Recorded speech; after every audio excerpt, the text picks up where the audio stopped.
Hi bestie, I'm Brittany, an adult doll collector, and welcome to my channel. So May is Mental Health Awareness Month, and Beyond the Doll Room here on YouTube put together a hashtag to bring together members of the doll community to kind of raise awareness and provide resources for mental health. So they asked that, you feature dolls wearing green because green is the color for Mental Health Awareness Month. And then just share some resources that you found beneficial or you feel might be of benefit to others. So I am joined here by Sunjul Shani, and she is wearing an Fashion Avenue authentic jean set from 1998. And the reason why I picked her to feature in this video is she's a newer member to my collection. I got her like literally last week from the time I'm filming this from the Facebook Marketplace haul. It was a really good haul, y'all. But I wanted to feature Sunjul Shani because she has these gorgeous green and blue eyes. And then I picked this fashion pack because we have this green shirt with some flowers on it and then these really cute green mules. And I felt like it kind of fits with, the color green to raise awareness about mental health. So what I'm going to do is share a resource that I found beneficial, and I feel like maybe some others might, find use for it, along with some techniques and strategies that I use in my personal mental health toolbox. So like I am someone who lives with anxiety. So these are some of the things that I use to, manage my mental health on a daily basis. But before I share those resources, and I have a fun activity to do too, I want to talk about NAMI. So NAMI is the National Alliance of Mental Health and is the nation's largest grassroots mental health organization that's dedicated to building better lives for the millions of Americans affected by mental illness. So what's cool about NAMI is that they offer a variety of different programs. So they have like classes, they have support groups, they also do community presentations to provide mental health education and also the opportunity for people living with mental health conditions and their families to help to kind of like facilitate building a community of support.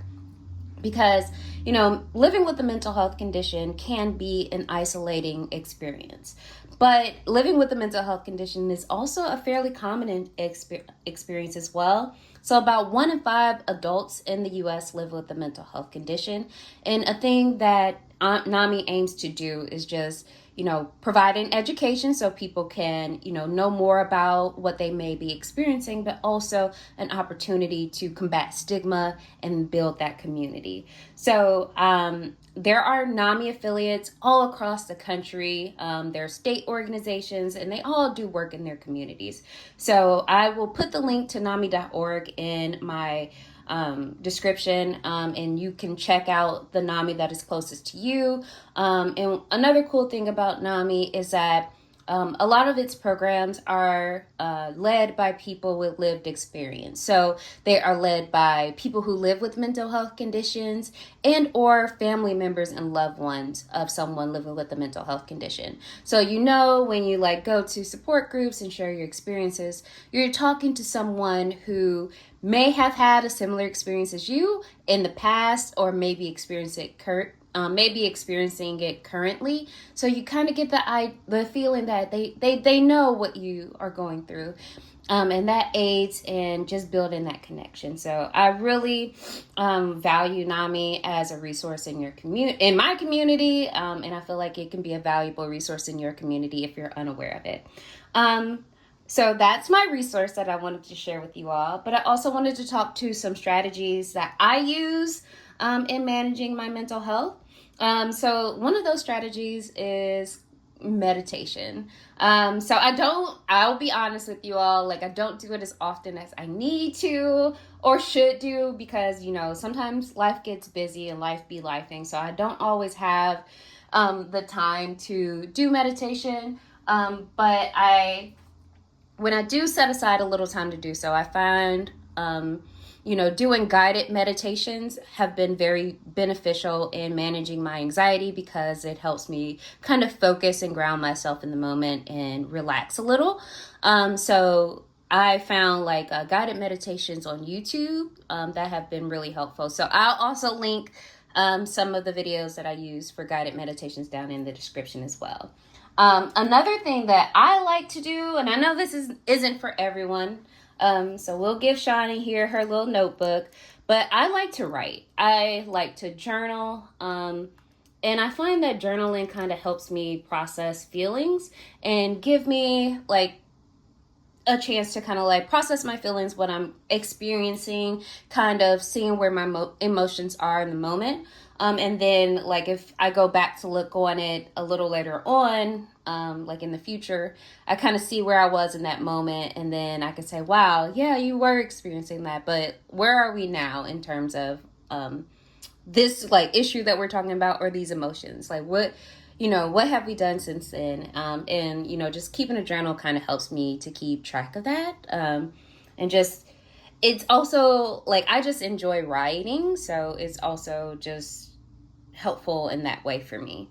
And then another thing I do to help with my mental health and my anxiety is I like listening to music and podcasts. So we're going to give Shawnee here her little Discman, so she can listen to something. She's probably, lately I have been listening to a lot of classic soul. So I've been listening to like the Temptations, the Supremes, and artists like that. I've been listening to Stevie Wonder. So I've just been listening to oldies but goodies. And I find like, setting aside time to listen to music is something that I honestly do on a daily basis. And I just like to listen to music because I enjoy dancing. I did dance as a kid for a very long time. So music just calms me, but also gives me a chance to express myself through dance, which leads to another technique that works for me, and that's exercise. I don't do like formal exercises. Like I don't be in them gym hitting them weights and stuff, but I do set aside at least at the minimum 10 minutes a day. But honestly, it's more like 30 minutes each day to do something. So for me, I do dance. Like I will dance around my office. I will dance around my living room. I will just, take a few minutes to listen to a song, put on, like Megan Thee Stallion, and do a little dance, because it just helps me to release some of the things that may be causing me stress, and, not really benefiting my anxiety. Or I listen to podcasts. So I like learning things. So I'm always, taking in new information and just seeing how I can, learn more about a particular subject of interest.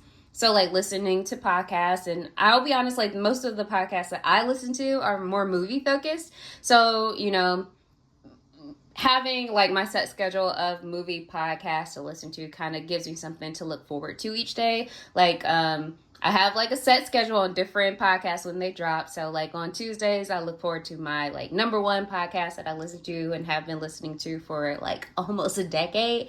And that really helps my anxiety as well. So those are just some of the strategies that I use like on a fairly regular basis to manage my anxiety. But when I'm like really caught up in a spiral, like when my anxiety is like left unchecked, I need to do something to help ground myself. So I kind of use the 5 senses technique to help me ground myself in the moment and just bring me back into the present. And if you haven't heard of this, you've probably done it before in some capacity, but the 5 senses technique is just taking time to focus on 5 things you can see, 4 things you can touch, 3 things you can hear, 2 things you can smell, and 1 thing you can taste. So, as you work through all 5 of those senses, you kind of, become a little bit more or a little less anxious or a little less focused on things that may not be beneficial to your mental health. So I use this fairly often in moments where I feel like I really need it, and it has been useful. So I just wanted to just share that technique with you, and I'll also list that activity down in the description so you can have it for your personal mental health toolbox. But yeah, so those are just some things that I wanted to share with you all for Mental Health Awareness Month. Things that I use on a fairly regular basis to manage my mental health. And I really want to thank Beyond the Doll Room for, creating this hashtag and bringing together the doll community to kind of raise awareness about mental health. Like I mentioned earlier, like 1 in 5 U.S. adults experience symptoms of a mental health condition or may live with a mental illness. And doing things like, making videos for YouTube focusing on mental health, that helps to combat stigma. A lot of people don't reach out for the help that they may need due to stigma. And what I've learned is just talking about your experiences helps to open the door for others to talk about their experience as well. And there is absolutely no shame in living with mental health. And I understand as a Black woman that mental health is very stigmatized in certain communities, like it is stigmatized in the Black community. And that is why I use every instance I can to talk about mental health. So again, just thank you to Beyond the Doll Room for creating this hashtag. And I'm very happy to be able to participate in it. And so thank you all for watching. If you found any of the tools or resources I shared with you helpful, just, you don't have to let me know, but I'm just glad that you were able to find something that you can use in your daily life. So as always, thank you guys for watching, and until next time, bye bestie.